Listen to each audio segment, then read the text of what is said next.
Bienvenue à tous. Vous êtes venus très nombreux participer à cet événement qui est important pour la vie démocratique de notre université. Je voulais remercier l'UFR de droit d'accueillir ce débat.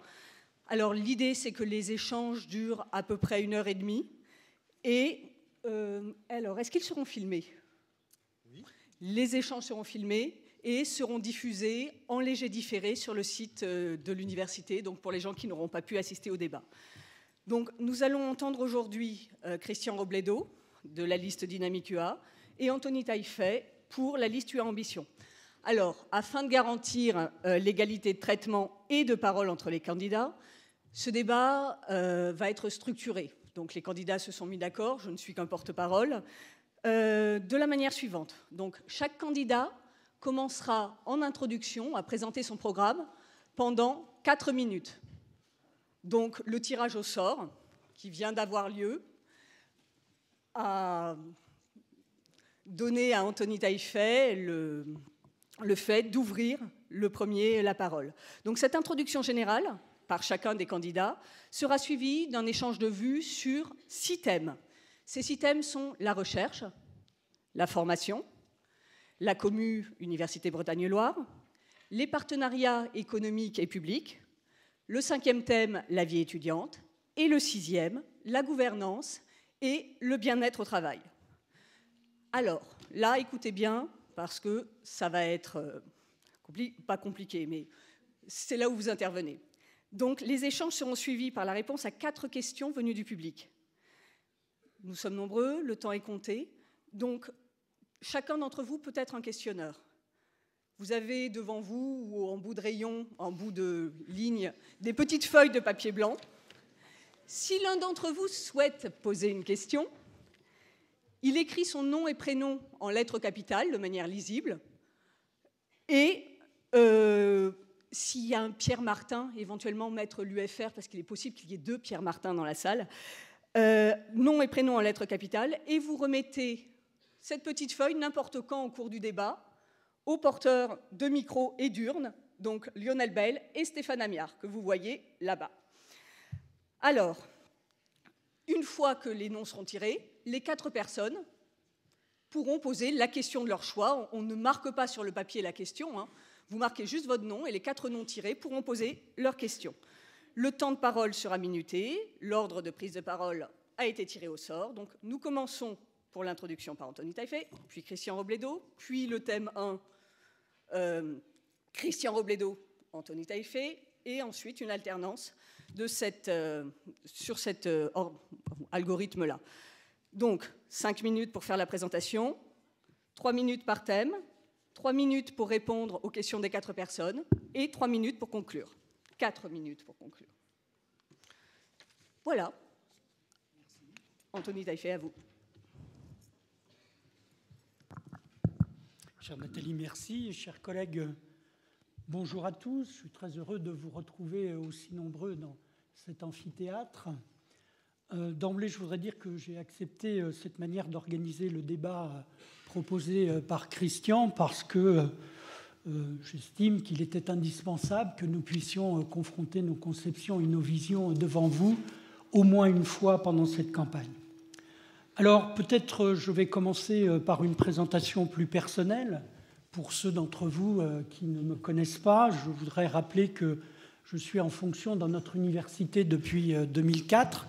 Je suis maître de conférence depuis 1998 et j'ai été en fonction à l'université du Mans avant d'être nommé dans notre université. J'ai donc été pendant 10 ans maître de conférence. Et pendant cette période, pendant laquelle j'ai été maître de conférence, j'ai été doyen de cette faculté de droit, d'économie et de gestion. Alors depuis 5-6 ans, je suis professeur de droit public. Après avoir été en poste à l'université de Caen, je suis depuis quelques années retourné, renommé ici à cette université d'Angers. Je voudrais aussi d'indiquer qu'avant d'être universitaire, j'ai été pendant 15 ans BIATS, attaché d'administration. J'ai exercé des fonctions de directeur général des services à l'éducation nationale, Dans la formation continue, j'ai été aussi agent comptable, comptable du Trésor en lien avec l'administration des finances. Bref, ce qui importe aujourd'hui, ce n'est pas tellement cela, c'est plutôt ce qui a motivé mon engagement, le mien, celui d'Éric Delabarre, qui nous accompagne depuis le début de ce projet, et puis l'ensemble de notre équipe, et qui a motivé notre volonté de vous proposer le programme qu'un certain nombre d'entre vous connaissent et dont aujourd'hui l'occasion nous est donnée d'en présenter les principales lignes. Alors, comme nous, vous l'avez peut-être observé, le contexte économique, culturel, universitaire, politique, déjà difficile, va être chamboulé dans les mois à venir et va orienter l'exercice du mandat de l'équipe de la présidence de l'université qui va être élue à partir, en tout cas, de mardi, dans le mois qui suit, et va orienter aussi les conditions d'exercice des mandats de ceux qui seront élus aux instances de gouvernance de l'université. Alors, ce contexte, nous en avons la ferme conviction, exige une stratégie ambitieuse, nécessite une capacité d'adaptation, rend impératif l'unité de tous, mais aussi l'affirmation de notre fierté d'être à tout moment et en tout lieu, notre fierté d'être membre de l'Université d'Angers. Alors cet environnement universitaire est en cours de transformation. Ces transformations concernent d'ores et déjà la recherche fondamentale, appliquée, dont les stratégies des organismes nationaux de recherche sont en cours d'élaboration. On est en train de les découvrir pour certaines d'entre elles. Les stratégies des régions nouvellement élues sont en train d'être révélées. Les stratégies en matière de recherche sont à imaginer au sein de la commune dans des conditions sur lesquelles nous reviendrons tout à l'heure. Tout cela va être déterminant pour le déploiement de nos activités, notamment de recherche. Alors la commune, on y reviendra, vous le savez, a été officiellement créée la semaine passée, mais tout reste à construire. Cette commune va modifier profondément la géographie universitaire de nos territoires. Alors nous avons observé que les difficultés budgétaires ont fait perdre la confiance des universitaires dans les évolutions institutionnelles. Nous voulons retrouver cette confiance et la commune doit nous le permettre. Alors ce que l'on a tendance à appeler, c'est un autre événement majeur qui va nous concerner très rapidement, ce que l'on a tendance à appeler la nouvelle massification des universités, va fortement nous concerner et assez rapidement d'ailleurs. L'augmentation importante des effectifs dans nos premiers cycles va nous amener à penser ou repenser nos formations, l'accès social aux formations, va nous amener à concevoir des innovations pédagogiques, numériques, va nous amener à penser encore plus largement l'ouverture internationale des parcours de formation de nos étudiants. Mais probablement, mais j'en suis sûr, comme vous, nous avons l'ambition de former des étudiants, nos étudiants, non seulement à s'adapter aux évolutions économiques et professionnelles à venir, mais aussi et surtout à faire d'eux des citoyens éclairés et aptes à participer aux transformations de la société, à être des actifs de la démocratie. Alors face à ces défis, notre unité aurait été une force supplémentaire, mais ce que je veux dire, c'est que, et nous y reviendrons, nos atouts sont nombreux et c'est sur ce socle que nous avons élaboré notre programme depuis juin 2015. Et 60 ateliers ont réuni des collègues qui sont présents ici et qui nous ont permis de présenter le programme dont on présentera les grandes lignes directrices aujourd'hui. Merci. Donc, messieurs, vous m'avez tous les deux accordé votre confiance pour introduire et réguler ce débat. Donc, je vous en remercie. Mon rôle est vraiment de m'assurer que le temps de parole de chacun sont respectés. Je le jouerai avec le plus de rigueur et d'équité possible. Donc, monsieur Robledo, vous avez 5 minutes 30. Merci Madame Clos, et à mon tour de vous souhaiter la bienvenue dans cet amphithéâtre et très heureux aussi de vous voir aussi nombreux aujourd'hui pour assister bien à la présentation, au moins dans les grandes lignes de nos programmes respectifs. Je n'insisterai pas pour ma part en introduction sur ma carrière universitaire, j'y reviendrai plus tard. Les points sur lesquels je voulais aujourd'hui insister en introduction concernent plutôt le programme de Dynamique UA qui est proposé pour l'université. C'est un programme qui a été construit depuis maintenant plus d'1 an, avec un groupe de personnes qui s'est reconnu autour de valeurs simples, mais de valeurs fortes, celle de l'implication au service de la collectivité, avec la volonté farouche d'agir pour le développement de notre établissement. Cet engagement, cette réflexion nous a permis de vous proposer, dès le mois de septembre, les principales orientations de notre programme. Notre programme, nous vous l'avons présenté dès le mois de décembre. Ce programme a fait l'objet de toute une série de présentations thématiques autour de la recherche et de la valorisation, autour de la formation et l'innovation pédagogique, autour de la gouvernance, autour de la politique des ressources humaines et du bien-être au travail, autour des campus collaboratifs, ou du moins la vision que l'on a de l'évolution de notre université. Au cours de ces différentes présentations, nous avons pris des engagements. Ces engagements, nous les avons synthétisés dans un document que l'on appelle les 100 engagements de Dynamique UA que vous pouvez retrouver sur notre site. Et l'ensemble de ces engagements convergent tous vers un même objectif, de faire de notre université, de l'université d'Angers, une université citoyenne, une université ouverte, une université accueillante, une université attractive, une université ancrée dans son territoire, mais aussi une université rayonnante. Et en tout état de cause, une université fière de ses valeurs de service public. Donc je disais une université ouverte. Pourquoi ? Parce qu'aujourd'hui, l'université est un acteur essentiel et incontournable de la création et de la transmission des savoirs et des connaissances. En tant qu'institution de l'éducation, elle participe aussi d'une manière incontournable et essentielle à la cohésion sociale et au lien social dans notre environnement. Une université ouverte, pourquoi ? Parce qu'aujourd'hui, les défis qui sont les nôtres nous guident à accueillir un public de plus en plus nombreux, divers, diversifié, avec des attentes tout aussi diversifiées auxquelles nous devons être en mesure de répondre. Une université attractive, par la qualité de ses formations qu'elle a su développer et sur lesquelles on est aujourd'hui nationalement reconnu comme très bon, première place sur le taux de réussite en licence, un taux d'employabilité de nos étudiants à l'issue de leur formation excellent. Attractivité aussi par la capacité qu'aura l'université à attirer de nouveaux talents. Et incontestablement, parce que nous serons une université qui aura fait le choix de l'innovation pédagogique, on y reviendra, de l'innovation scientifique, bien évidemment, mais aussi de l'innovation organisationnelle. Une université accueillante, maintenant. Pourquoi ? Parce que l'environnement que nous devons proposer à nos acteurs, les étudiants, les personnels, doit favoriser l'épanouissement professionnel dans notre université et offrir aussi un environnement propice à la qualité de vie au travail.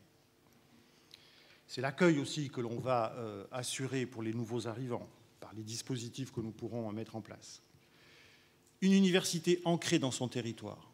Nous avons la chance à Angers d'avoir un écosystème riche avec lesquels nous avons et nous devons développer toute une série de relations partenariales. Je ne vais pas revenir sur les pôles de compétitivité qui nous sont reconnus, mais aussi avec aujourd'hui la labellisation d'Angers FranchTech, par exemple, qui nous amène aussi à nous repositionner, nous positionner très fortement sur le numérique. En tout cas, c'est un ancrage territorial qui doit amener l'université à répondre au défi sociétal qui est le nôtre, celui de participer au développement économique et social de notre environnement. Une université rayonnante maintenant. Pourquoi ? Parce qu'aujourd'hui, la visibilité est un gage d'attractivité, de développement. Rayonnement grâce aux spécificités, bien évidemment, de l'université, grâce aux réussites de l'université sur lesquelles nous devons être fiers et que nous devons encore plus faire connaître aujourd'hui.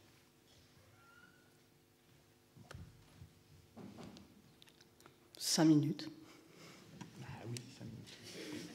C'était prévu. Donc, vous avez à nouveau la parole, Monsieur Robledo, pour le premier thème, qui est celui de la recherche. Donc, 3 minutes pour en parler à notre Assemblée. sujet crucial pour une université. Le monde de la recherche, peut-être plus que tout autre environnement, est crucial pour notre établissement. C'est un environnement dans lequel la compétition est dure, à la fois dans l'attractivité que l'on peut avoir sur les talents et aussi sur notre capacité que l'on a à attirer les financements. La compétition est naturelle. Dans un milieu scientifique, c'est l'émulation, c'est normal.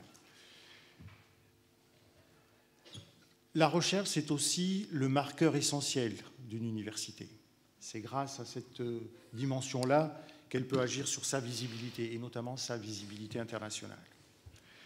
Toute notre politique sera axée sur tous les facteurs qui vont pouvoir améliorer à la fois la visibilité de notre université, l'attractivité de nos laboratoires de recherche et la dynamique que l'on peut associer à cette vision.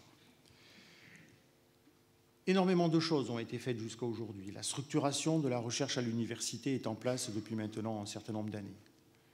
La structuration en pôle, la mise en place des structures fédératives de recherche ont immanquablement conduit à une amélioration de la visibilité de notre établissement.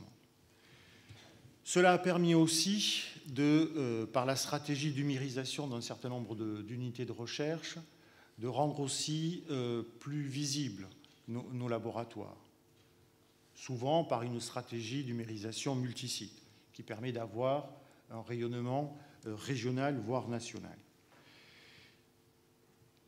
Cette stratégie-là commence à porter ses fruits, et nous la poursuivrons. Je vais en donner quelques exemples, tout simples. Les derniers retours que l'on a sur les succès concernant les financements ANR sont excellents cette année. Ils ont été multipliés quasiment par un facteur 4. Il faut y lire là le résultat de la politique qui a été mise en place. On va la continuer. On va la continuer sur ensuite toute une série de mesures. Alors bien évidemment, le périmètre des SFR qui sont aujourd'hui en place peuvent être réinterrogés, mais en tout cas aujourd'hui elles fonctionnent. D'autres SFR sont prévus dans le prochain mandat. Tout ça pour structurer notre activité. Les mesures que l'on compte mettre en place vont agir sur deux choses. Les premiers, les moyens, bien évidemment, qui vont être mis à disposition de nos équipes de recherche, mais aussi, au-delà de ces moyens, le temps de recherche que l'on va essayer de libérer par toute une série de dispositifs qui sont parfois liés à une innovation organisationnelle. Mais en tout cas, sur les moyens. Oui, bon, le temps est très, écoulé et passé. J'y reviendrai tout à l'heure, mais il y aura la poursuite de notre politique d'allocation doctorale, notamment, qui permet d'abonder toute une série de projets de recherche, soit sur des pôles déjà constitués, soit sur des initiatives en construction. Oui. Anthony Taillefer, donc la recherche en 180 secondes, à vous. Merci beaucoup. J'aurais dû m'entraîner avec quelques doctorants qui sont particulièrement bien préparés à ce type d'exercice. Je veux commencer par dire que nos ambitions nous portent vers des activités de recherche en développement qui garantissent nos particularités, qui affirment notre importance universitaire, économique, culturelle et surtout qui légitiment la qualité de nos formations et construisent notre notoriété. En tout cas, c'est la caractéristique très forte des universités par rapport aux autres établissements d'enseignement supérieur. Et effectivement, la singularité de l'Université d'Angers repose aussi sur des projets collectifs ambitieux en matière de recherche et nous ferons évoluer nos activités de recherche autour de thématiques fédératrices tout en conservant le champ de compétences de chaque enseignant, chaque chercheur, chaque enseignant-chercheur, parce que nous demeurons, quelles que soient les évolutions en cours, nous demeurons convaincus que notre société, comme notre université, doivent nous garantir aux chercheurs, aux enseignants-chercheurs, une liberté inconditionnelle de questionnement et de proposition. C'est l'université. Alors, les stratégies en matière de recherche, elles sont élaborées au niveau européen et national, tout d'abord. Ces stratégies, ce sont celles, tout d'abord, des grands organismes de recherche. Bien entendu, les principaux d'entre eux qui sont associés à nos activités, l'INRA, le CNRS, l'INSERM et bien peut-être demain d'autres organismes nationaux de recherche. Ces stratégies, nous devons les connaître, nous devons échanger périodiquement avec les décideurs de ces grands organismes pour nous aussi à la fois adapter, à la fois présenter notre stratégie de recherche. Cette stratégie, elle est donc d'abord nationale et européenne. Dans ce cadre-là, évidemment, nous voulons inciter très fortement l'ensemble de nos laboratoires à s'engager dans la voie de la constitution d'unités mixtes de recherche selon un calendrier à définir, selon une période à déterminer, mais en tout cas, une de nos priorités, c'est de consacrer des moyens à aider et à inciter nos équipes d'accueil à s'engager dans le cadre d'une constitution d'UMR. L'émergence de nouvelles thématiques doit aussi être confortée dans des conditions que nous présentons dans notre programme. Mais surtout, l'accueil de nos jeunes collègues doit leur permettre d'exprimer leur créativité. Et là encore, nous souhaitons consacrer des crédits de recherche pour financer les décharges d'enseignement de ces jeunes collègues, parce que le renouvellement des savoirs est stratégique pour construire le futur de notre société. Là aussi, il nous faudra encore, et c'est lié à ce que je viens d'indiquer, maintenir le potentiel d'innovation de notre université. Quoi qu'il en soit, l'université amplifiera aussi son implication dans la préparation des projets européens, d'une manière que nous développons dans notre programme, et nous vous invitons d'ailleurs sur ce point à consulter notre blog. 8 secondes de plus. Ma thèse en 188 secondes. Merci à vous. Si vous avez des questions ou si vous souhaitez poser une question, n'oubliez pas, vous pouvez mettre votre nom. Donc, Anthony Taillefer enchaîne sur la thématique de la formation également, donc avec 3 minutes. Très bien. Alors, en ce qui concerne les formations, dans le champ de la formation, qu'elle soit initiale ou par alternance, nous voulons porter une vision plus sociale des parcours de réussite de nos étudiants. Tout le monde l'a remarqué, les itinéraires de nos étudiants préalables à l'entrée à l'université sont diversifiés, tant sur le plan de la formation que sur celui de l'origine sociale. Et nous pensons que cette mixité sociale et académique constitue la richesse de l'université. Elle en fait sa singularité par rapport aux autres établissements d'enseignement supérieur et nous comptons en faire un atout. C'est la raison pour laquelle nous nous engageons à tout moment et en tout lieu à défendre des niveaux réduits de frais d'inscription. C'est pourquoi nous nous engageons à mettre au point ce que nous appelons un indicateur d'accès social aux formations, notamment en 2e année, afin de bien comprendre et d'aider les étudiants à être accueillis dans nos formations et tirer les conséquences de l'accroissement de la démocratie étudiante. Notre université doit aussi lutter, le mot n'est peut-être pas assez fort, contre les stéréotypes femmes-hommes, notamment dans les formations. Et probablement, et nous faisons des propositions en ce sens, que les conseils de perfectionnement seront invités à présenter un bilan annuel des efforts réalisés dans ce sens. Tout un ensemble d'expérimentations pédagogiques sont à mener pour cet accueil d'un nombre plus important et plus diversifié d'étudiants en première année. L'innovation pédagogique, grâce au numérique en particulier, le numérique qui est une nouvelle culture, qui n'est pas qu'une technologie, sera stimulé et soutenu. Nous poursuivrons aussi les dispositifs expérimentaux de formation initiale en cours, je pense par exemple à Pluripass, mais d'une manière générale, tous ces dispositifs, leur évaluation pédagogique et technique faite par un comité extérieur permettra de prendre la mesure des compétences, des aptitudes et du potentiel attendu de nos étudiants. Les parcours d'excellence aussi sont importants pour l'émulation entre nos étudiants et je pense par exemple au double diplôme. Alors le développement de la dimension internationale de nos formations, nous considérons qu'elle est intrinsèque aux stratégies contemporaines de modernisation des formations et de l'insertion professionnelle de nos étudiants. Enfin, parmi les 6 missions, dans le cadre de ces 3 minutes qui me sont imparties, je voudrais rappeler que parmi les 6 missions de l'université, il y a la formation initiale et continue tout au long de la vie, avec l'orientation, la promotion sociale et l'insertion professionnelle. Toutes ces missions visent l'égalité des chances de nos étudiants. L'alternance sous ses diverses modalités, accès à l'université, poursuite d'un cursus en accord avec le projet professionnel, c'est une voie de professionnalisation forte et nous partageons l'idée des nouveaux responsables de la région de développer l'apprentissage dans l'enseignement supérieur. Toujours ces 3 minutes. Toujours ces 3 minutes. C'est 8 secondes. 10 secondes qui permettront à Christian Robledo, à son tour, de développer le thème de la formation. Christian. Merci.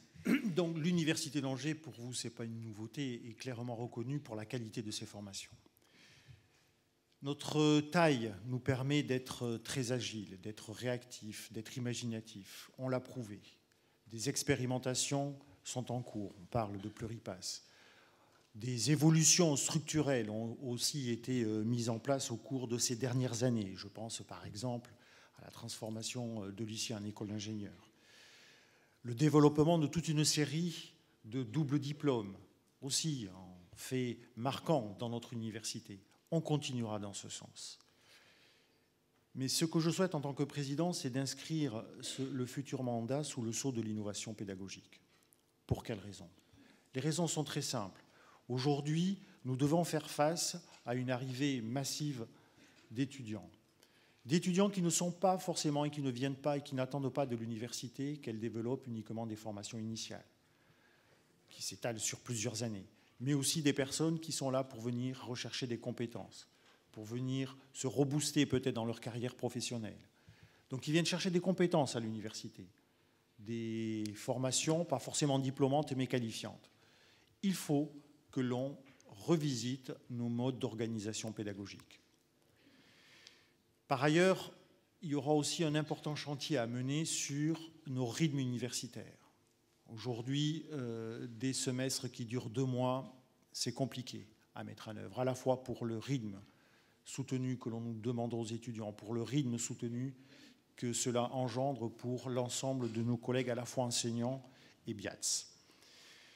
L'innovation pédagogique ne se résumera pas qu'au numérique. C'est une dimension importante. Ça nous permettra aussi de faire évoluer la façon dont nous enseignons et vraisemblablement aussi de répondre aujourd'hui aux attentes des étudiants qui sont les nôtres.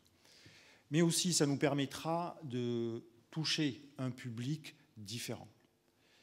Et accueillir du public différent est aujourd'hui pour nous une obligation, mais aussi une nécessité. C'est aussi pour nous une façon de pouvoir diversifier nos modes de financement. La dimension internationale des formations, c'est aussi un aspect incontournable dans les établissements d'enseignement supérieur. C'est un gage de visibilité, mais c'est aussi un facteur d'attractivité. Développer des doubles diplômes internationaux, cela va reposer sur la dynamique et l'implication des collègues sur lesquels des valorisations seront proposées, mais aussi sur une structuration de notre façon d'aborder l'international à l'université et qu'elle ne soit pas bicéphale, d'un côté la formation, de l'autre côté la recherche, mais que ces 2 dimensions-là agissent en synergie. 3 minutes 01, c'est magnifique. Et vous voilà en voie pour Christian Robledo reprendre le 3e thème de ce débat, qui est donc la commu Université Bretagne-Loire, votée la semaine dernière, comme vous l'avez rappelé.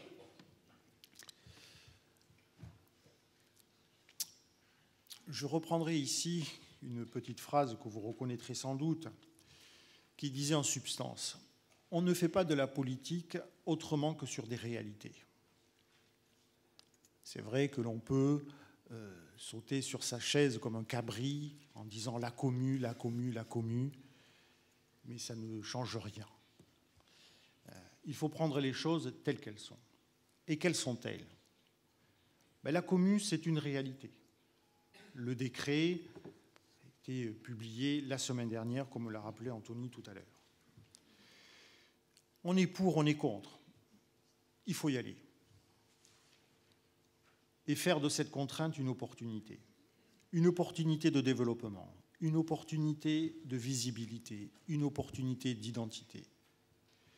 et reprendre vraisemblablement, comme le disait Gramsci, faire du pessimisme de l'intelligence l'optimisme de la volonté.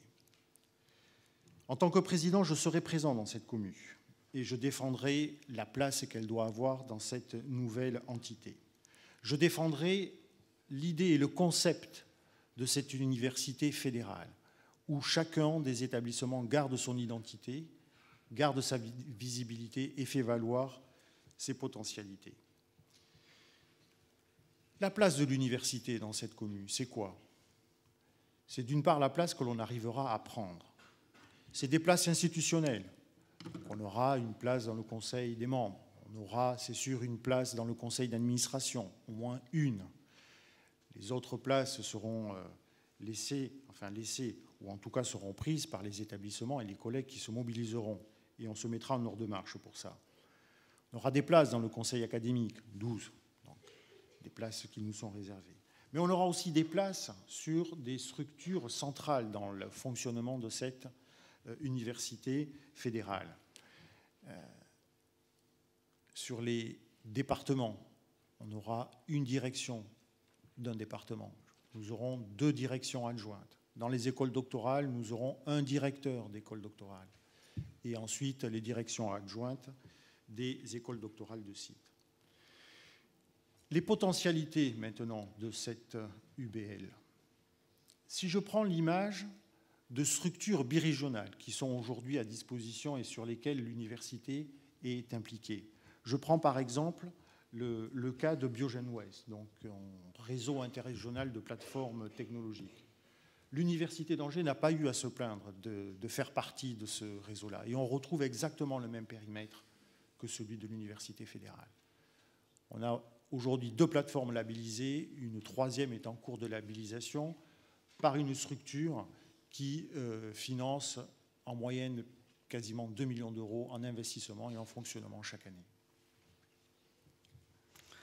3 minutes et 10 secondes pour Anthony Taillefer et donc la présentation des enjeux de la commu Université Bretagne-Loire. Merci, chère Nathalie. Le président que je serai a l'ambition de construire, grâce à des soutiens économiques, culturels, universitaires et politiques, une position décisionnelle de l'Université d'Angers au sein de la communauté d'établissement Université Bretagne-Loire. Une période de campagne préparatoire à des élections, c'est un moment pour expliquer aussi quelles sont les intentions dans la création d'une communauté d'établissements comme l'UBL. La création de cette communauté d'établissements, il faut le dire, c'est une injonction ministérielle, avec pour objectif à terme un contrat quinquennal conclu avec la communauté, la commu, et dans son contrat quinquennal, des volets établissements et une partie commune, et avec un glissement progressif des moyens prévus pour les établissements vers la commu. Or, ce glissement ne pourra être effectué que si l'on parvient à un projet partagé entre tous les établissements d'enseignement supérieur et toutes les universités. Or, ce projet partagé ne peut être imaginé qu'avec vous tous, qu'avec chaque membre de l'université. Alors, le paysage universitaire aujourd'hui, et notamment français, des collègues viennent nous étudier de l'étranger pour voir un tel paysage. Ce paysage universitaire français est singulièrement confus. Et pour notre part, nous n'avons que faire d'une strate institutionnelle supplémentaire si la commune ne porte pas la simplification, si la commune ne porte pas les occasions de mise en cohérence. L'intérêt des groupements, ce n'est pas de grossir, c'est de fédérer, c'est de coaliser. Alors, je le dis avec une certaine fermeté, parce que nous estimons que nous ne devons pas être un simple spectateur d'un rapprochement annoncé entre l'université de Nantes Métropole et de Rennes 1. L'université a des atouts, on en a présenté quelques-uns tout à l'heure. Ces atouts doivent être présents, défendus, présentés dans l'université d'Angers. Et là, vous pouvez compter sur notre équipe pour se faire entendre dans la défense de nos intérêts. Alors, la faiblesse de nos représentations au sein des départements de recherche et des écoles doctorales, au sein desquelles nous n'avons qu'une seule direction, illustre Pour l'instant, cette position décisionnelle que nous n'avons pas encore obtenue, elle devra être renforcée. Nous devrons probablement, à un moment ou à un autre, repenser notamment les statuts de la commune au travers la confection du règlement intérieur. Et puis, le développement de nos formations en master est indispensable à l'excellence de notre université, à l'insertion professionnelle de nos étudiants. Le projet de la commune, ce projet partagé qui reste à élaborer, la commune reste à construire précisément avec ce projet partagé, eh bien, le développement de nos formations ne peut être remis en cause par la construction de la commune. Au contraire, elle devra permettre des coordinations. Et puis surtout, nous chercherons à accroître les représentations des étudiants et des personnels de notre université au sein de la commune, si on veut que vous tous, vous puissiez participer à l'élaboration de ce projet partagé. Donc, merci de ces deux points de vue sur la commune. Et selon la règle d'alternance des premières paroles, donc Anthony Taillefer reprend la parole pour 3 minutes sur les partenariats économiques et publics de notre université. Alors là encore, nous souhaitons des partenariats accrus avec nos territoires et les acteurs socio-économiques et publics au service du développement, du rayonnement et de l'attractivité de notre université. Alors, il faut le répéter, à tout moment et en tout lieu, notre université est un acteur de premier ordre sur notre territoire. Elle fera donc de ces partenariats un levier puissant pour l'insertion professionnelle de ses étudiants, pour le développement de sa recherche, pour la qualité de son enseignement, pour son image aussi, sa notoriété, son rayonnement. Alors, parler de partenariat économique et public, cela recouvre des réalités et des pratiques très variées. Je vais en donner quelques illustrations. Le développement de nos partenariats avec le monde socio-économique repose sur une meilleure connaissance des partenariats existants. C'est la raison pour laquelle, par exemple, nous établirons une cartographie des partenariats avec le monde socio-économique en recherche et en formation. Que faisons-nous ? Et puis, par l'intermédiaire d'un ensemble de collègues déjà fortement impliqués dans le monde socio-économique ou institutionnel, nous permettrons aussi aux décideurs économiques de faire connaître leurs attentes vis-à-vis de l'université et d'être associés à un certain nombre de définitions et de réalisations de nos projets. Et tout cela peut être conforté par une multitude de dispositifs. On peut parler de conférences ouvertes au milieu professionnel, d'y associer le réseau des alumni avec la création d'une chargée de mission sur cette mission, repenser nos partenariats avec les chambres consulaires, avec le pôle de compétitivité. Alors ces deux axes que je viens d'évoquer, meilleure connaissance de nos partenariats existants, le déploiement de nouveaux partenariats avec des connaissances réciproques, eh bien, doit nous permettre d'accroître nos relations partenariales sous différentes formes, accords cadres. À partir des accords cadres, il nous faudra à nouveau imaginer des projets de start-up, par exemple, le développement de recherche d'excellence, le développement de thèses industrielles, je pense aux thèses CIFRE ou encore les contrats de doctorants conseil. Alors, du point de vue ensuite des partenariats publics, avec la ville, l'agglomération, la région, nous avons des projets pas seulement économiques, mais aussi culturels à imaginer. Notre université doit être capable de garantir des ponts, sans jeu de mots, des ponts entre les pratiques culturelles des étudiantes et des étudiants, et même des personnels, et l'offre culturelle environnante. La culture est une rencontre entre amateurs et professionnels, entre champs scientifiques et champs artistiques, entre univers culturels. Et puis, les partenariats institutionnels, ils concernent la citoyenneté, ils concernent la réduction des inégalités.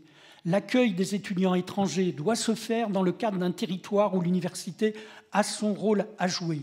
L'égalité des chances sur tous les territoires de nos étudiants doit être combinée avec les actions d'Angéloire Campus. Et il faudrait parler aussi des partenariats, notamment avec la région, dans le cadre du renouvellement de la négociation du contrat de plan État-région pour adapter notre immobilier à nos nouvelles pratiques pédagogiques. Bon, donc la parole sur ce thème des partenariats économiques et publics à Christian Robledo, qui a donc 3 minutes 20 pour développer le sujet. Oui, l'université, vous le savez, vous en êtes convaincu, n'est pas une entité hors sol. Elle n'existe que parce qu'elle est plongée dans un territoire. Les limites de ces territoires, on peut en discuter, mais en tout cas, elle est plongée dans un écosystème. Un écosystème dans lequel l'université interagit avec des partenaires publics, des partenaires privés, des partenaires institutionnels tels que les nôtres, et l'environnement angevin est riche en la matière. Je ne prends que pour exemple l'enseignement supérieur. Donc on est dans une situation extrêmement particulière à Angers, avec énormément d'acteurs, des acteurs publics, des acteurs privés, un institut qui s'appelle l'université. Sur ces dimensions-là, le travail qui a été fait jusqu'à présent a permis d'afficher, d'affirmer le leadership de l'université dans cet écosystème. La création et la mise en place d'un chez Loire Campus a permis d'affirmer, de faire accepter que l'université était le chef de file de l'ensemble des établissements d'enseignement supérieur. Une situation qui n'est pas hégémonique, qui s'appuie aussi sur la reconnaissance des compétences que peuvent avoir nos partenaires. Nous avons un écosystème aussi industriel qui est riche, avec lequel nous avons su développer et sur lequel nous continuerons à développer des relations partenariales fortes. Des relations partenariales qui nous permettent d'être identifiés de l'extérieur. Je prends un exemple. Nous venons d'être primés ou de faire partie des 12 universités qui ont obtenu un financement complémentaire au titre de la formation continue par le ministère. Pour quelle raison? C'est tout simple, parce qu'on a su être identifié sur la dimension numérique par un partenariat fort avec un syndicat professionnel, le Syntec, et qui a apporté un élément décisif dans le choix définitif des universités qui pouvaient être primées sur cet appel à projet, qui vont nous permettre de développer de nouvelles formations, notamment de formations continues. Nous avons aussi la chance à Angers d'avoir un CHU avec lequel nous devons continuer à consolider nos relations, tant en formation qu'en recherche. Cela passera notamment par des appels à projets croisés entre à la fois les financements que peut lancer le CHU et les appels à projets recherche que lance l'université. Et ce ne seront pas que des appels à projets qui seront cantonnés que sur la dimension santé, mais aussi qui permettent d'éclairer avec les forces et les spécificités de l'université, d'apporter des regards croisés sur une thématique particulière.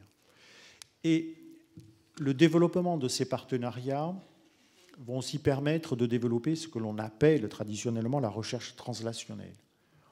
On en parle beaucoup dans le domaine de la santé, mais il faut aussi que l'on étende cette perspective-là à d'autres secteurs scientifiques que la médecine. Avoir une capacité de pouvoir transformer la recherche fondamentale en application pratique. Je relance un appel éventuellement à ceux d'entre vous qui souhaiteraient poser une question à l'issue du traitement des 2 derniers thèmes portant sur la vie étudiante et la gouvernance bien-être au travail. Donc Stéphane Amiard et Lionel Bell passent parmi vous avec des urnes. Donc si vous avez déjà mis votre nom, par contre, ne le mettez qu'une fois. Donc, Christian Robledo garde la parole pour maintenant nous parler et développer son programme sur la question de la vie étudiante. Donc, 3 minutes, la vie étudiante dans notre université. Je disais tout à l'heure que la recherche était cruciale à l'université, mais une université sans étudiants, ça n'existerait pas. Les étudiants, pour nous, ce sont une véritable richesse. C'est le cœur de l'université. Mais aussi, au-delà des dispositifs de formation que l'on met en place pour eux, ce sont de véritables ambassadeurs. Une fois quand ils sont à l'université, mais aussi lorsqu'ils en sont sortis. Ambassadeurs par la qualité des formations qu'on a pu leur fournir, par les armes qu'on leur a données pour affronter la réalité du monde économique dans lequel ils vont être plongés, mais aussi ambassadeurs parce qu'ils vont pouvoir se faire écho de la qualité de l'enseignement, mais de la qualité aussi de la vie qu'ils ont pu avoir sur nos campus. Notre objectif, c'est que l'université, pour eux, ne soit pas qu'un espace où ils viennent étudier. mais c'est aussi un espace où ils viennent vivre tous les jours. Enfin, peut-être pas le week-end, mais en tout cas une grande partie de la journée. Il faut, dans cette perspective, leur offrir des espaces de respiration, des espaces de travail collaboratif, collectif, des espaces que nous appelons aujourd'hui de coworking, des Fab Labs, des lieux sur lesquels ils ont un accès au réseau et des lieux connectés. Nous prévoyons dans notre programme, et nous sommes déjà bons pour parler avec la mairie et l'AGLO sur la mise en place d'une maison des étudiants dans laquelle les différentes associations pourront se retrouver, pourront partager un certain nombre de choses, déployer des projets. Cette maison des étudiants, en tout cas pour sa partie fonctionnement, sera assurée par une augmentation de 25% du fonds du FSDIE qui pourra être consacré à la vie de cette structure.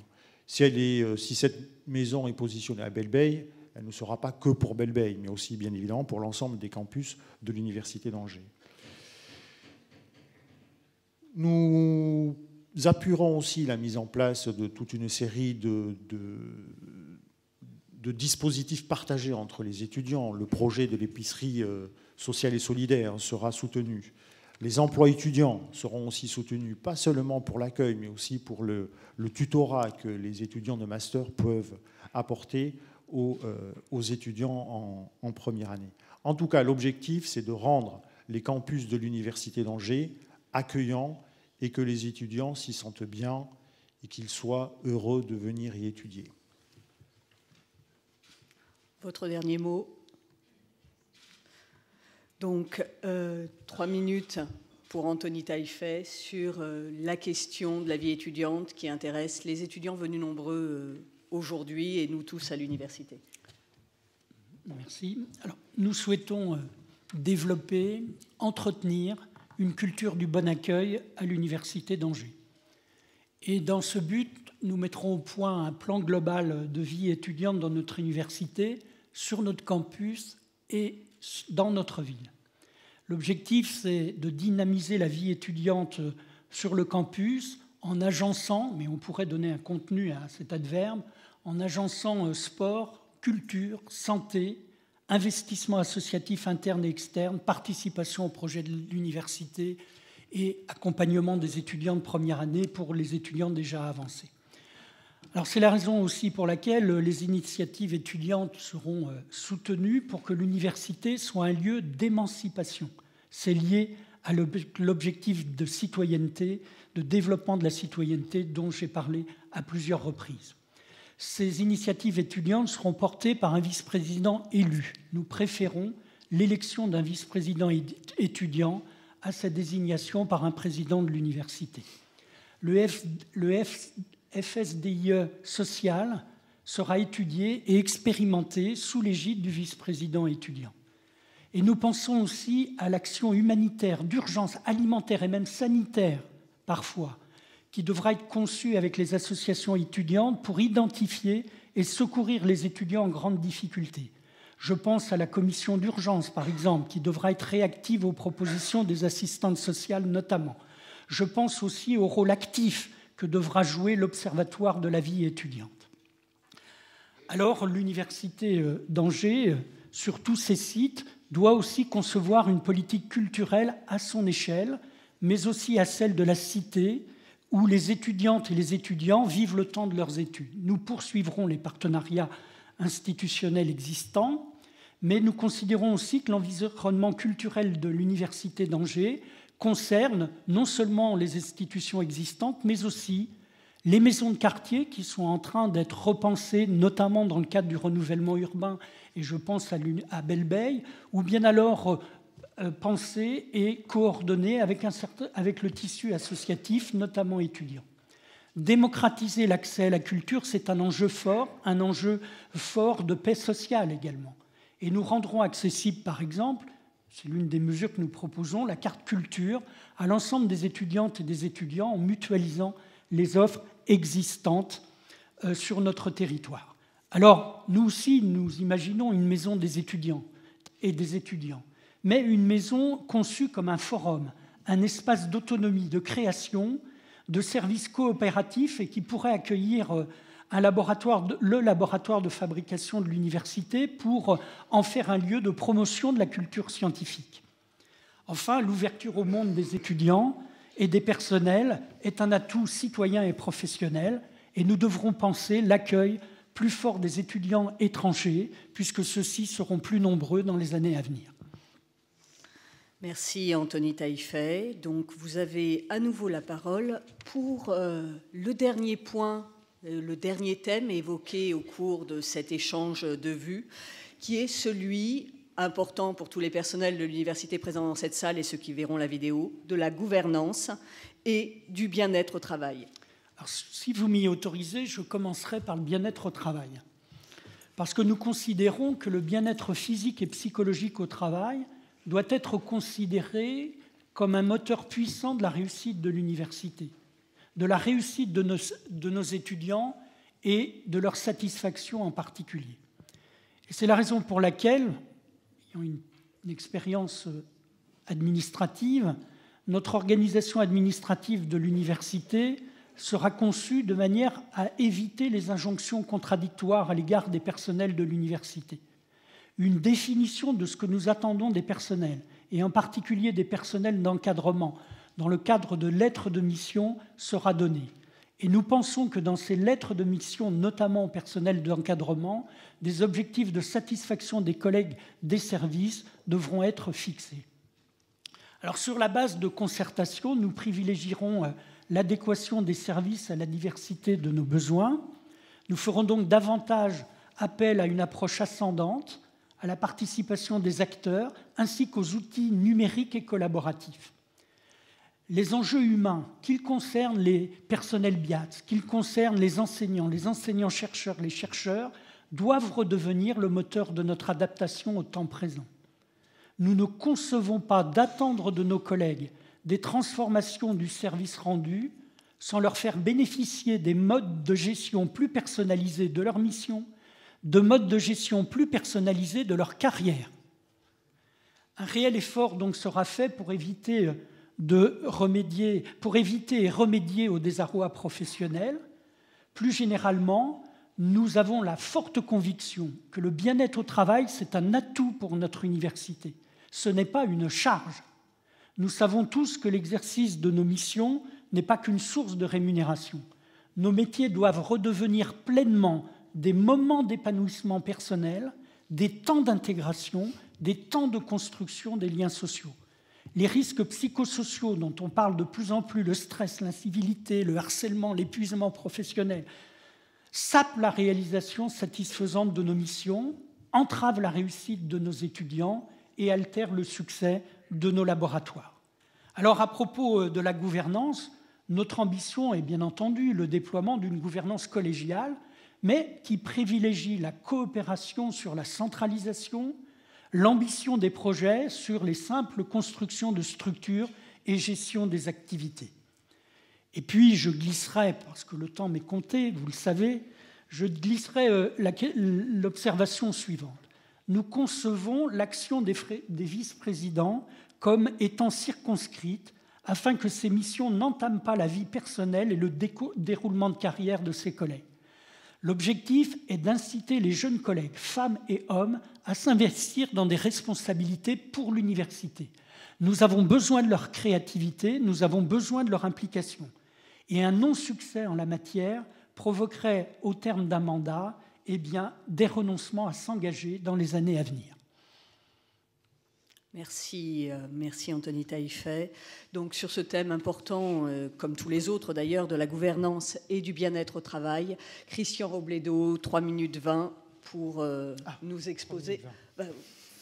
Je veille à l'équité de traitement entre vous. Merci Nathalie. Oui, sur ce sujet, je souhaite que nous changions de paradigme et que nous passions du paradigme de la défiance à celui de la confiance. Le paradigme de la défiance nous a conduit à imaginer toute une série de dispositifs pour se protéger contre des comportements réels ou imaginaires, de comportements opportunistes, mais qui immanquablement a conduit à alourdir nos processus administratifs et notre organisation au sein de l'université, qui a pour conséquence d'alourdir le travail à la fois des enseignants et des collègues BIATS. Notre objectif, ça va être de changer de paradigme, de passer sur celui de la confiance. Et donc la gouvernance que l'on partageait, que l'on veut mettre en place, est guidée par quelques mots-clés. La confiance, la délégation, la responsabilité, l'agilité, l'accompagnement et la valorisation. Confiance-délégation, les deux sont immanquablement liés. Elles font appel à la subsidiarité que nous comptons développer partout où cela va donner de la souplesse à notre organisation et de la réactivité. Et bien évidemment, associé à ces deux points clés est la responsabilité. On sera responsable, bien évidemment, des engagements que l'on prendra. L'agilité. Une des missions qui sera confiée au premier vice-président va consister à faire l'état des lieux de nos processus administratifs, pour détecter dans ces processus quelles sont les contraintes qui nous sont imposées par la loi, la réglementation, et celles que nous nous sommes imposées au fil des années par nous-mêmes. Simplification donc de notre mode d'organisation. L'accompagnement maintenant. L'accompagnement réservé à l'accueil des jeunes recrutés ou des personnes nouvellement recrutées à l'université, avec des dispositifs très clairs mis en place sur des décharges qui leur seront accordées sur la première année d'arrivée à l'université, la formation qui leur sera proposée à l'innovation pédagogique, à l'évolution de leur mode pédagogique, avec par exemple l'association du LABUA et d'un service universitaire de pédagogie. L'évolution de carrière que l'on va assurer pour à la fois le personnel enseignant, chercheur, l'équilibre à rechercher entre les hommes et les femmes dans les carrières universitaires, les carrières aussi universitaires du personnel du second degré sur lequel aussi des efforts doivent être faits, et bien évidemment sur le recrutement. La valorisation maintenant, la valorisation par le biais de la reconnaissance des engagements que chaque collègue peut prendre sur toute une série d'initiatives, soit sur le montage de projets scientifiques ou de formation, valorisation qui seront prises en compte dans l'évolution de leur carrière, mais aussi dans leur charge de travail par une reconnaissance dans le référentiel d'équivalence horaire. 3 minutes vers. L'exercice est extrêmement compliqué, vous le tenez avec une rigueur qui vous honore les uns et les autres. Alors, les urnes, si certains d'entre vous, après avoir écouté Anthony Taillefer et Christian Robledo sur les 2 derniers thèmes, ou à l'issue de cet échange de vues, n'ont pas mis leur nom dans l'urne, c'est le moment de le faire. Et les 4 questionneurs vont être tirés au sort dans les secondes qui viennent.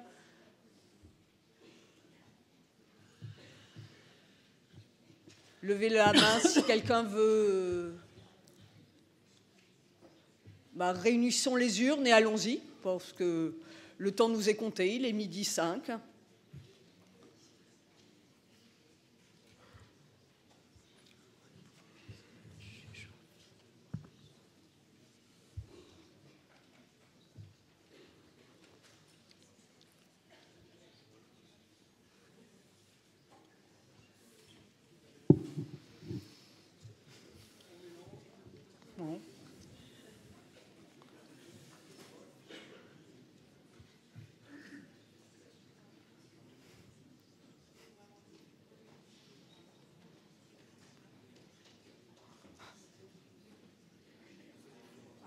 Je vais avoir le rôle de la main innocente en plus de celui du coucou suisse.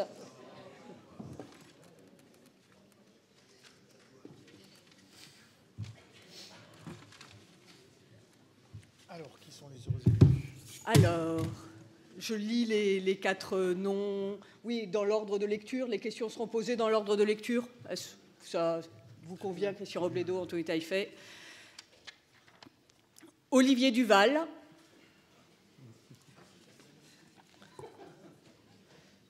Alors, la personne qui s'estime être le porte-parole de la santé au travail. La consigne n'a pas été respectée, mais Catherine Brice, vous vous reconnaissez. Shadia Arab, de l'UFR de Lettres, et Alexandre Valente, ou Valenté.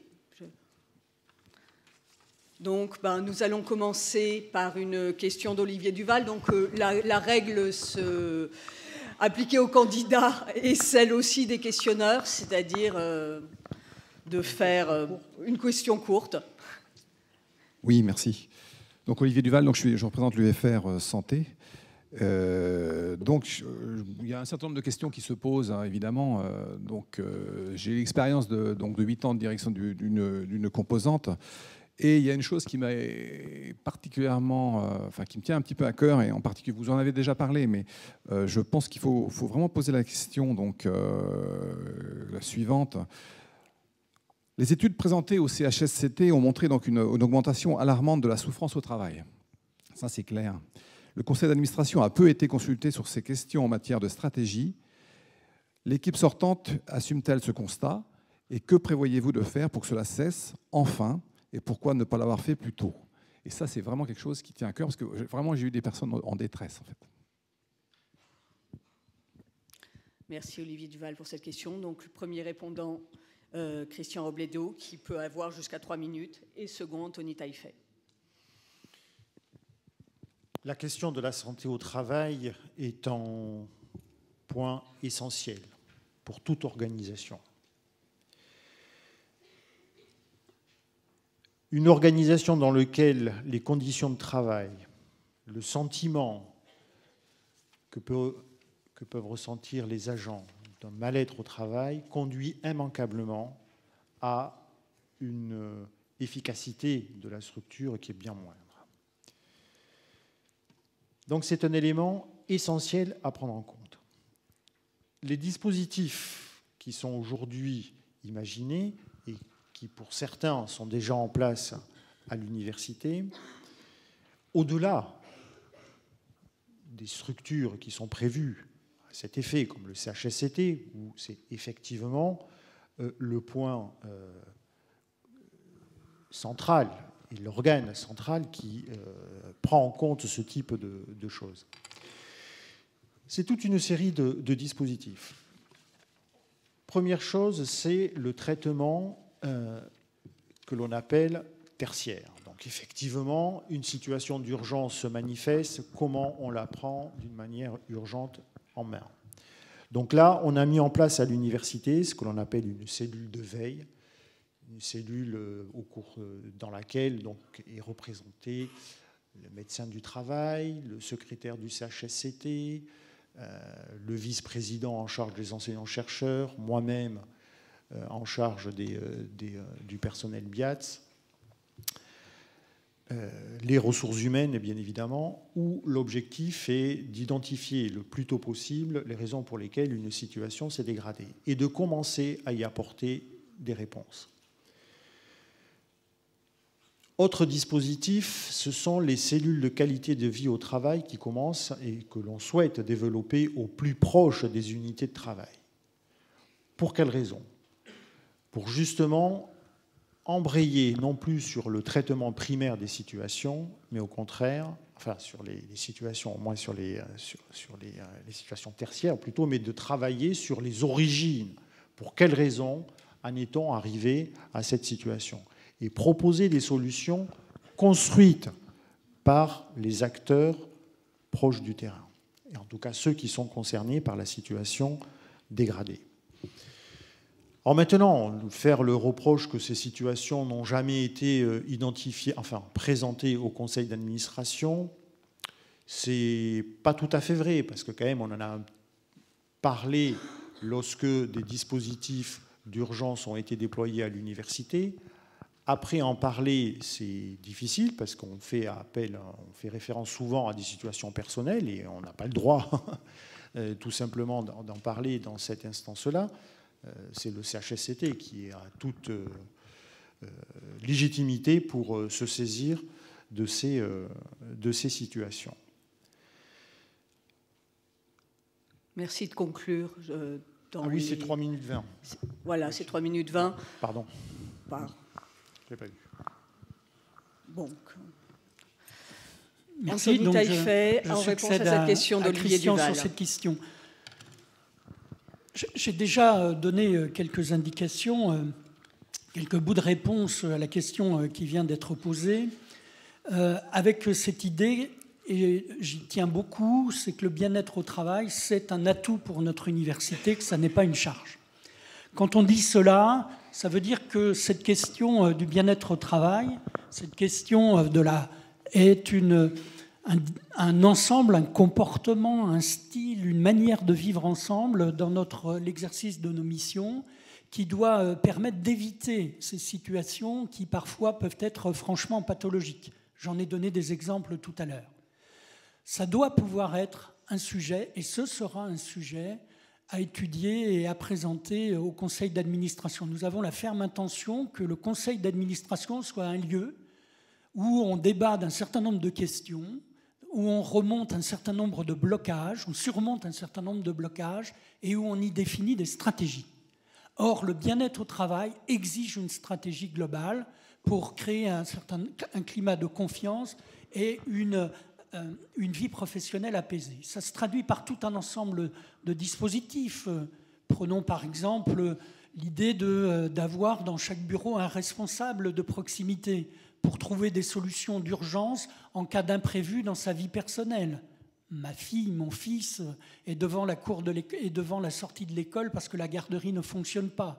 Le collègue doit pouvoir tout de suite aller se rendre de cette manière sans attendre de remonter toute la chaîne hiérarchique pour avoir une autorisation. C'est une ambiance générale, c'est une conception de la manière d'envisager les relations de travail qui doit être étudiée et pour lesquelles on doit définir une ligne directrice qui doit pouvoir être partagée par l'ensemble des collègues, quel que soit le lieu où il exerce ses missions, dans un laboratoire, dans un service, dans un lieu de formation.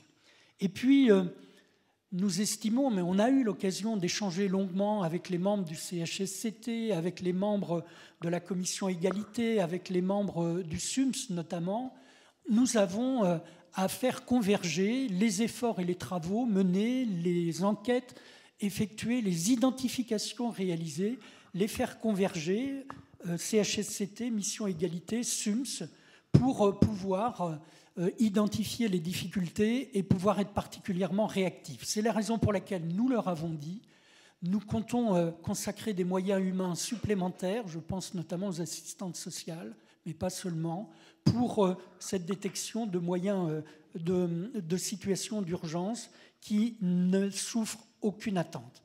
Je pourrais développer d'autres dispositifs, mais le temps m'est plus que compté. Mais sachez qu'encore une fois, le bien-être au travail, c'est un atout pour notre université et nos étudiants.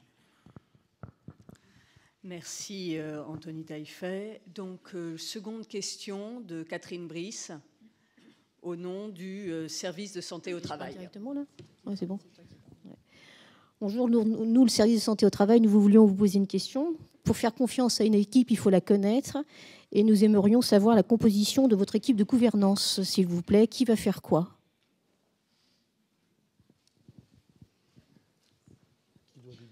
Alors, je reprends question 2. Anthony Taillefer garde le micro et la parole pour 3 minutes. J'ai un tout petit problème technique que je règle avec le coucou qui commence à fatiguer. Voilà.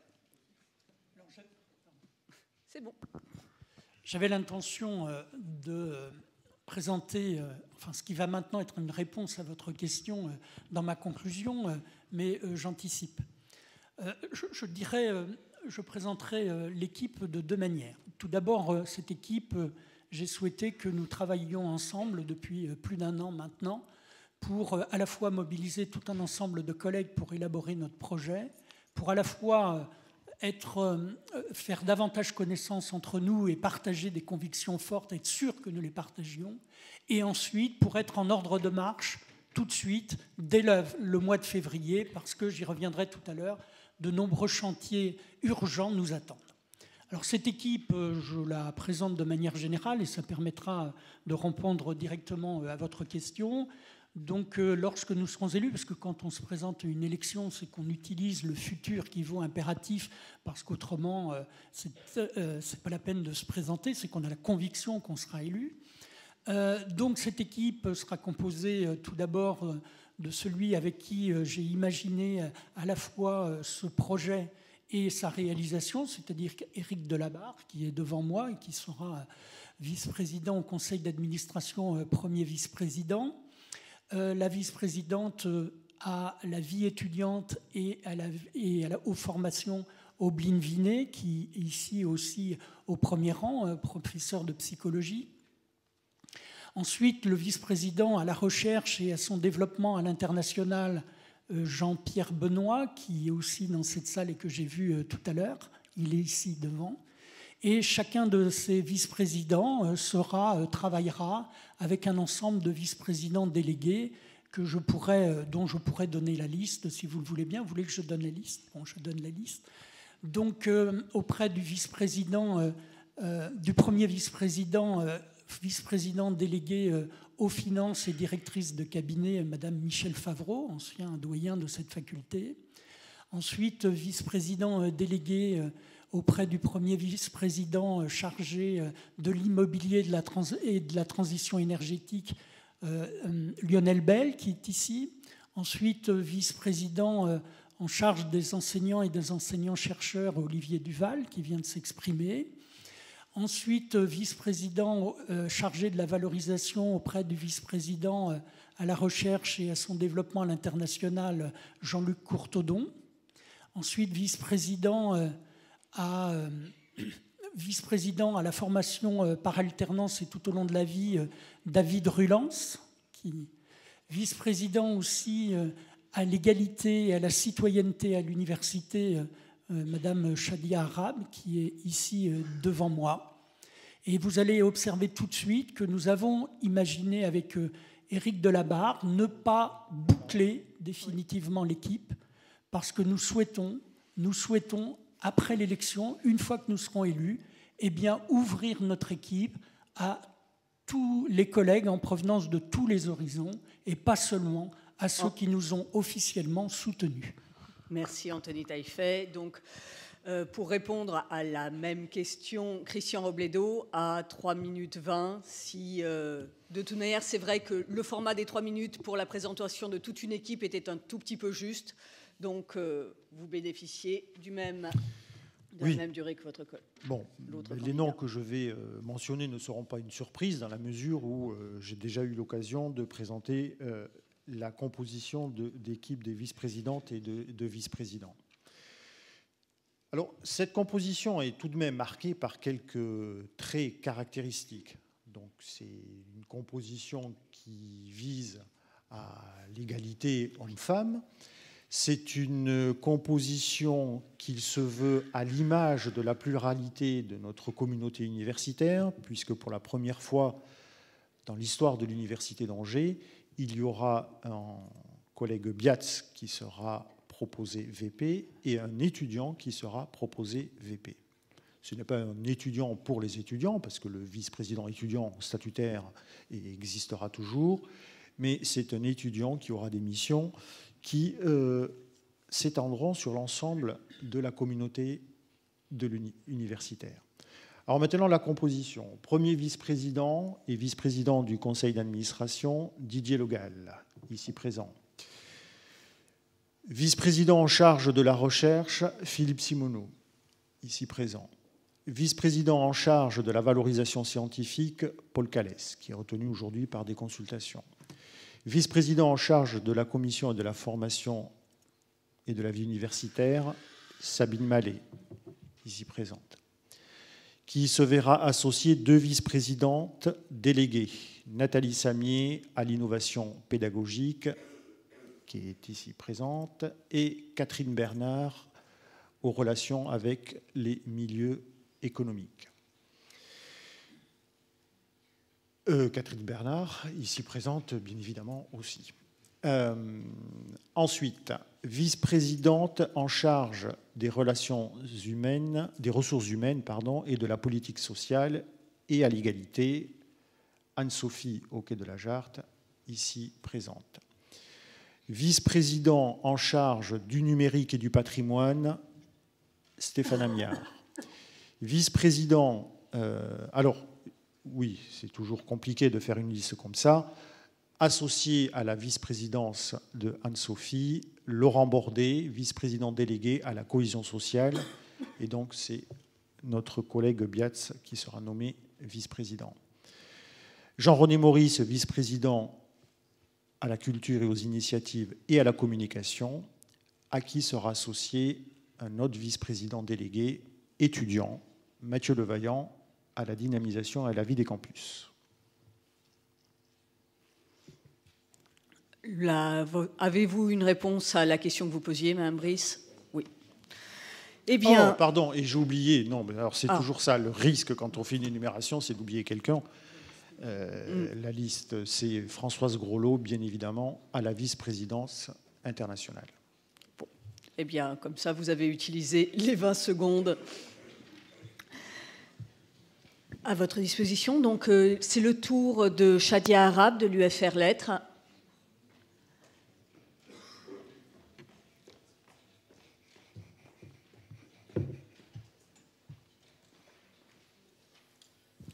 Merci.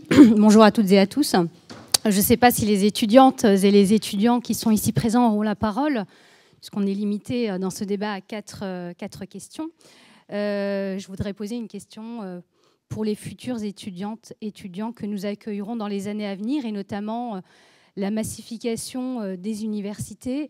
On va voir un certain nombre d'étudiants arriver massivement dans les années à venir, et ça va être un véritable défi pour notre université, notamment pour des départements tels que le droit et la psychologie, mais d'autres encore.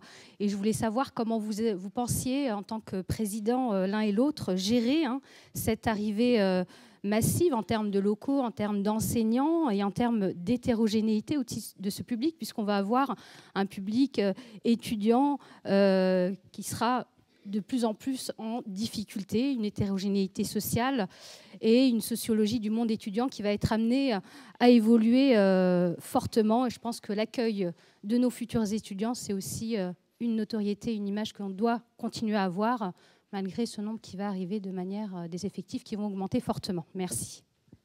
Donc, Christian Robledo, en réponse à Shadia Arab. Massification. Et j'associerai à massification, mais vous avez abordé ce sujet, diversité des publics aussi. Comment y répondre? Alors bien évidemment, la première réponse à laquelle on se tourne immédiatement, ce sont les moyens. Ben voilà, il faudra des moyens supplémentaires.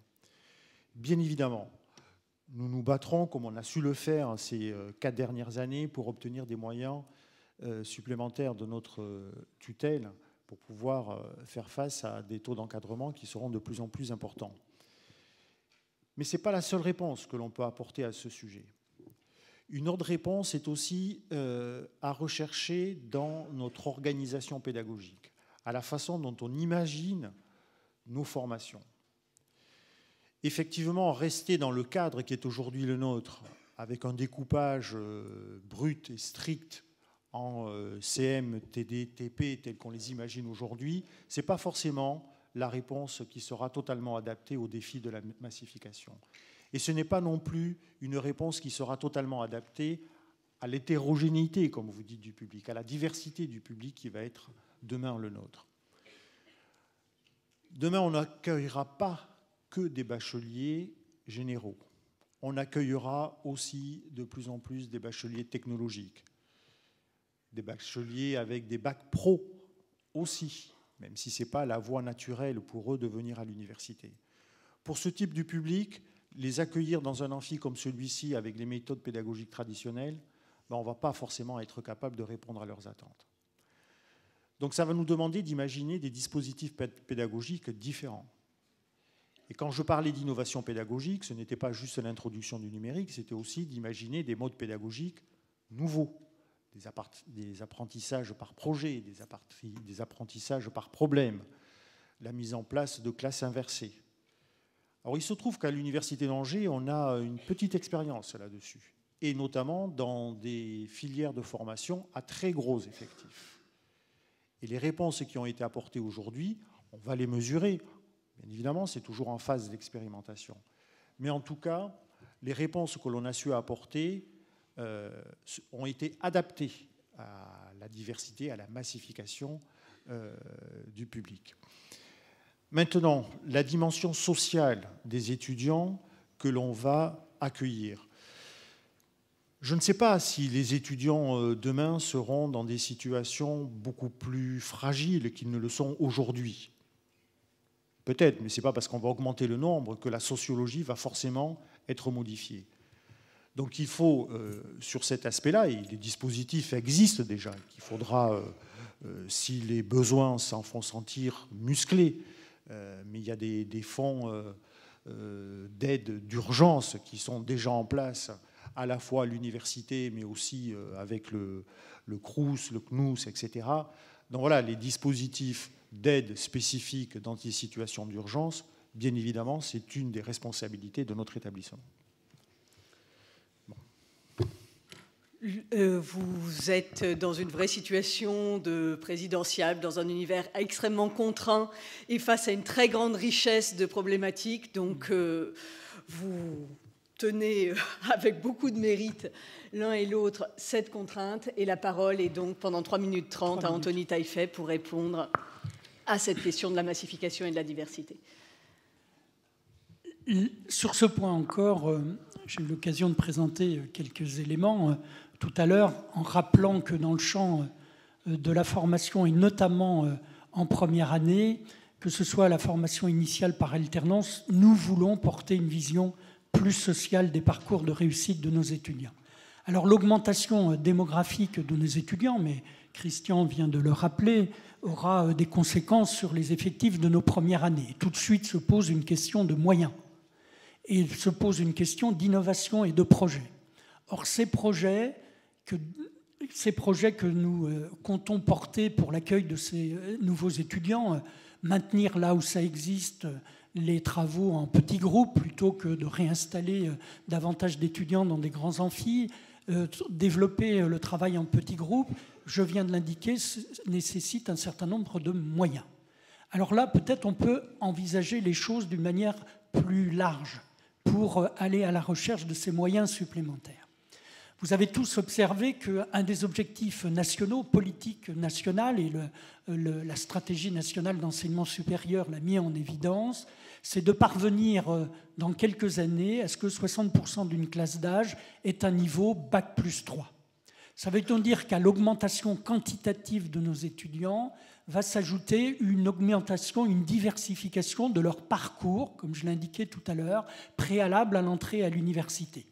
Ça veut donc dire également imaginer des dispositifs nouveaux en ce qui concerne l'alternance, la formation par apprentissage. Or, je ferai remarquer que par rapport aux autres régions, déjà, nous avons du retard sur l'élévation du niveau L+3 de nos étudiants par rapport aux autres régions.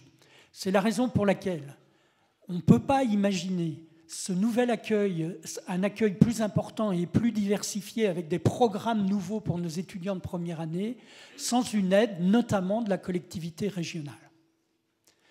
Elle est désormais, depuis cet été, et une loi dite Notré, compétente beaucoup plus fortement en matière d'apprentissage, en matière d'alternance. Mais surtout, elle est désormais responsable de la coordination de l'enseignement professionnel supérieur. Et en particulier, nous devrons, avec la région, le rectorat et nous-mêmes, l'ensemble des universités, coordonner l'offre de formation en BTS, l'accueil des étudiants en BTS, nos différentes offres de formation en licence professionnelle. Tout cela devra être coordonné à un niveau régional. Nous ne pouvons plus travailler chacun de notre côté. Donc ces moyens supplémentaires, ils sont à rechercher avec nos partenariats, notamment régionaux, pour l'accueil de ces étudiants en première année. Ça a aussi des implications immobilières dans tout cela. Mais c'est un point important, de nouveaux projets avec des partenaires qui nous aident à apporter des moyens supplémentaires. C'est une stratégie nationale qui n'est pas ignorée par les décideurs publics. Merci Anthony Taillefer. Donc nous allons passer à la... Oui, Madame Shadia Arab, vous avez eu réponse à vos questions. Donc, dernière question d'Alexandre Valente. Ah, ma main innocente. Merci de vous présenter brièvement. Alors bonjour à tous. Bonjour à tous, alors je m'appelle Alexandre Valente, je suis étudiant en psychologie et je suis à la direction nationale de la première organisation étudiante de France, l'UNEF, le syndicat étudiant. Alors moi j'avais une question sur la gestion des sites délocalisés et notamment sur la gestion du site de Cholet, avec plusieurs questions sur notamment du coup la licence d'histoire où il n'y a pas de L3 proposée à Cholet malgré une L1 et une L2, sur l'assistante sociale qui est très rarement présente, ce qui pousse à la précarité des étudiants, sur un suivi des stages qui n'existe pas vraiment et surtout en animation, et sur la cafétéria du Crous qui en fait n'existe pas. Il n'y a pas de cafétéria du Crous, il n'y a que des distributeurs du service privé, ce qui est quand même complexe. Je vous remercie. Donc Anthony Taillefer pour répondre à cette question sur le campus de Cholet et son fonctionnement. Alors nous avons eu l'occasion, avec une partie de l'équipe, l'occasion d'aller sur le campus de Cholet pendant cette campagne électorale. Mais pour ma part, j'y suis allé souvent pour y assurer des cours sur le campus de Cholet. Alors on a déjà, mais vous l'avez observé, déjà donné des éléments de réponse à la question que vous posez. L'augmentation des effectifs étudiants va concerner aussi, bien entendu, l'antenne de Cholet, le campus universitaire de Cholet. Et pour des raisons, là encore, sociales, il est important de maintenir ce campus, et d'autant plus que nous y sommes incités par un accompagnement assez fort, c'est le moins que l'on puisse dire, des partenaires locaux, qu'ils soient publics ou économiques. Donc nous avons à Cholet, dans un territoire industriel, économique, un territoire où les entreprises de prestation de services sont très nombreuses. Je rappelle que c'est le territoire où le niveau de chômage est le moins important dans la région des Pays de la Loire, avec Saint-Nazaire, excusez du peu. Donc on a là ici un campus universitaire qui est bien installé dans son territoire, donc encore une fois économique, culturel, politique, universitaire. Donc cette antenne de Cholet, nous avons plusieurs questions à résoudre. Vous en avez soulevé quelques-unes. Quel parcours de formation aux étudiants de la L1 jusqu'à la licence ? Je rappelle que, notamment dans cette faculté, et à la faculté de lettres, on a construit un parcours de formation double licence, puisque les parcours d'excellence doivent concerner toute l'université. Je rappelle également que nous avons, et nous devrons imaginer le conseil d'administration avec l'Institut universitaire de technologie, l'IUT, qu'est-ce que demain l'IUT à Cholet ? C'est encore une question à évoquer. Là encore, sur les parcours communication, comment aujourd'hui on assure une coordination entre nos projets de formation et ce qui est prévu dans ce secteur de formation.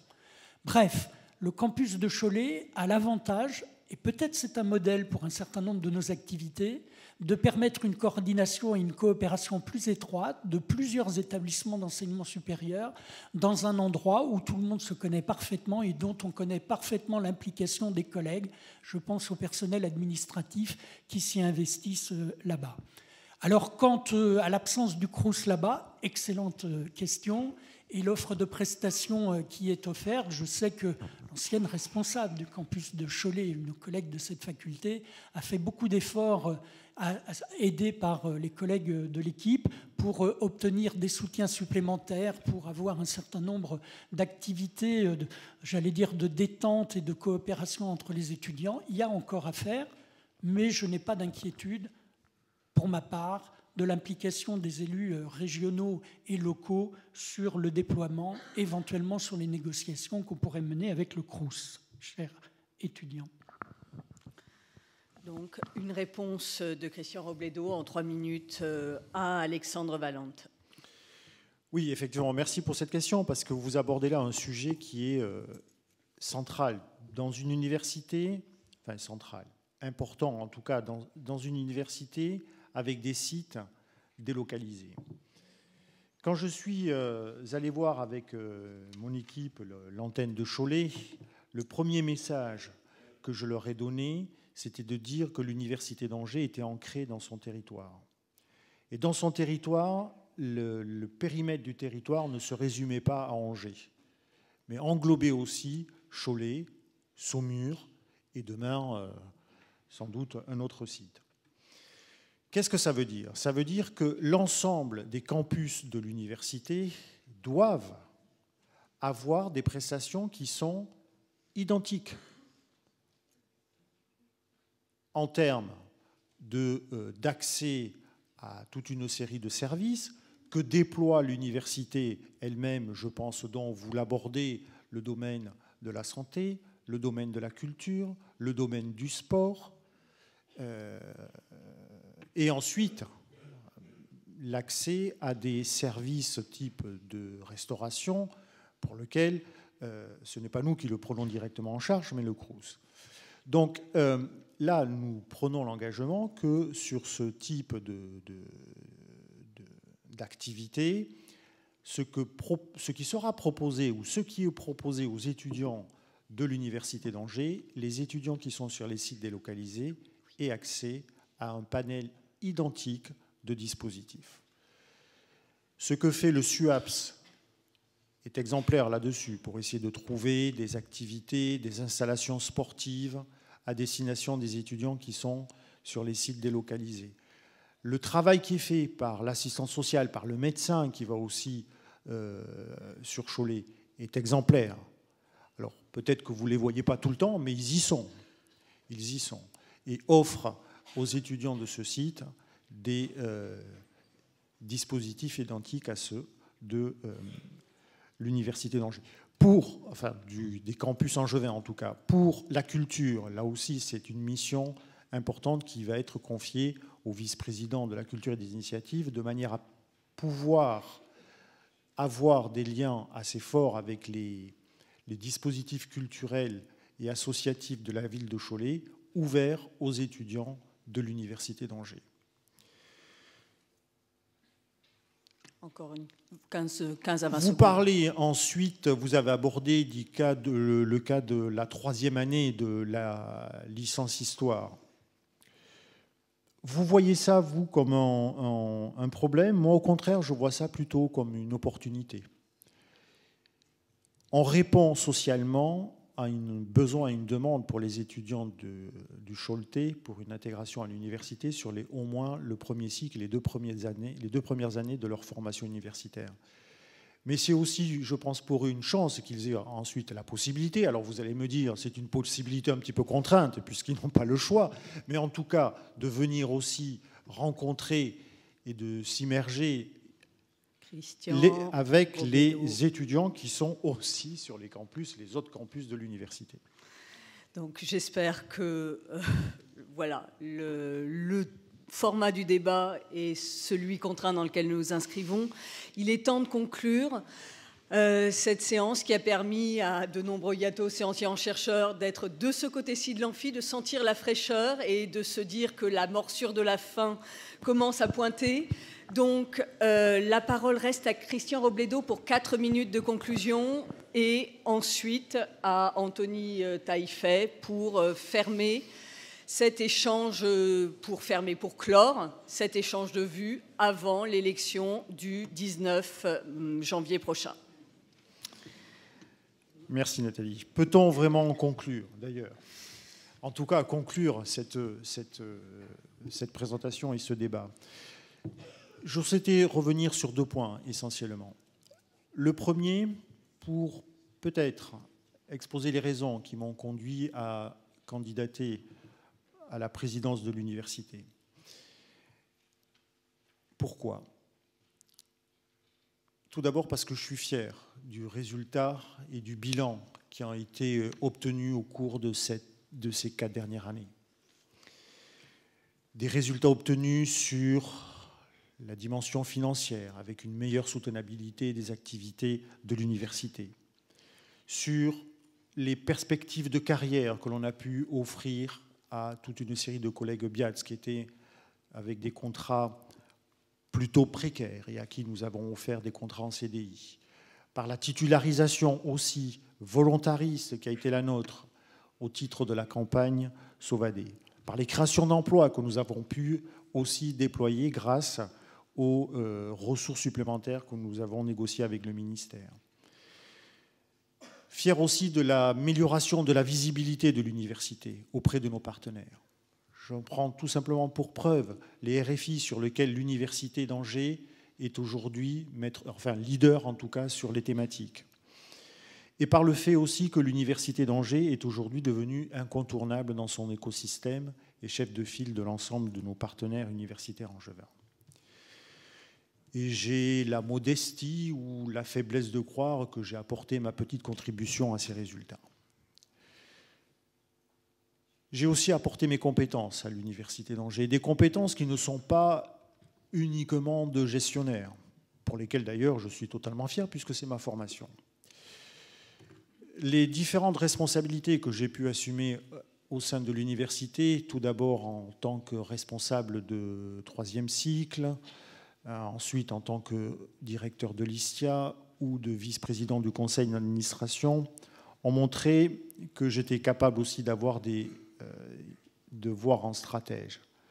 Je n'agis pas toujours en primitif, parce que je préfère le dialogue à l'incantation et l'adhésion à la contrainte. En tout cas, je suis persuadé que j'ai les capacités à mobiliser autour de moi des énergies. J'en veux pour preuve l'équipe qui va m'accompagner, parce que je ne serai pas seul, bien évidemment, à la tête de l'université.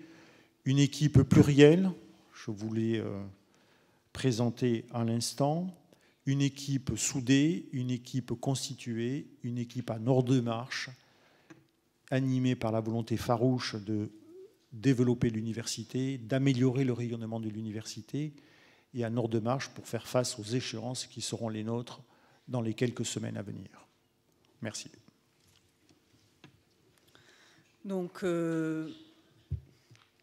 4 minutes pour Anthony Taillefer et conclure cet échange de vues. Ce moment démocratique est important pour notre université et croyez bien que nous serons en ordre de marche dès le 15 février au soir parce que les chantiers à mener ne souffrent pas de retard. Je voudrais vous rappeler que d'ici le mois de juin, les élections à la Commu sont à organiser et vont avoir lieu. Le contrat quinquennal avec le ministère de l'Enseignement supérieur et de la Recherche devra être amendé et discuté. Notre offre de formation devra être propre à être accréditée. L'augmentation de nos effectifs devra être mesurée, ses conséquences évaluées. Nous devrons élaborer et nous élaborerons de nouveaux projets destinés à s'insérer dans la renégociation du contrat de plan État-région mené par la nouvelle équipe régionale. Je rappelle qu'une loi est en discussion pour prolonger le dispositif de CDIsation et de concours réservé pour les agents en situation précaire dans les universités, mais dans les administrations en général, ce qui va nous permettre ainsi de sécuriser un certain nombre de parcours professionnels de collègues au sein de l'université. Nos efforts, on n'a pas eu l'occasion de l'évoquer, devront aussi porter sur la notoriété de notre université, faire progresser toujours et encore son image, qui doit être une préoccupation de tous les instants et de chacun d'entre nous, quel que soit l'endroit où nous trouvons, où nous intervenons. Chacune et chacun d'entre nous, encore une fois, doit être l'ambassadeur de la qualité de l'université et bien entendu, ce doit être la mission principale, très fondamentale et constante d'un président d'université. Vous pouvez compter à la fois sur moi et sur notre équipe. Et puis, nos efforts devront porter sur l'innovation pédagogique et faire comprendre que le numérique, c'est une culture qui est en train de se construire, qui est en train de s'élaborer et qui est en train de changer nos conditions de vie, nos conditions de formation, les conditions d'exercice de nos métiers. Et les jeunes étudiants qui sont dans cette salle feront preuve de créativité. Ils sont en train d'inventer les métiers de demain. Nous devons les imaginer ensemble pour les y préparer. Alors, cela fait 6 mois qu'avec l'équipe, nous travaillons ensemble sur toutes ces questions. Nous sommes en ordre de marche. Vous l'avez remarqué, notre équipe n'est volontairement pas complète, je m'en suis expliqué tout à l'heure. Mais au terme de cette période de campagne, je vous invite bien entendu à voter pour les listes UA Ambition. Nous avons besoin, et nous pensons que vous avez besoin de nous donner une majorité en sièges suffisante au conseil d'administration. Nous vous invitons à le faire afin d'éviter que le nouveau président de l'université et son équipe ne soient élus uniquement par le collège des personnalités extérieures. Nous comptons sur votre mobilisation. Enfin, chers collègues, chères étudiantes, chers étudiants, eh bien, je vous invite maintenant à venir me poser des questions, à venir poser des questions à l'équipe, et en comptant sur votre confiance, je vous dis à tout de suite. Merci Monsieur Taillefer, merci Monsieur Robledo pour nous avoir présenté à tous votre vision, vos projets, ceux de l'équipe rassemblée autour de vous pour l'avenir de notre université. Merci au public pour ces questions. Il y aura encore des réunions publiques. Et le 19 janvier, votez.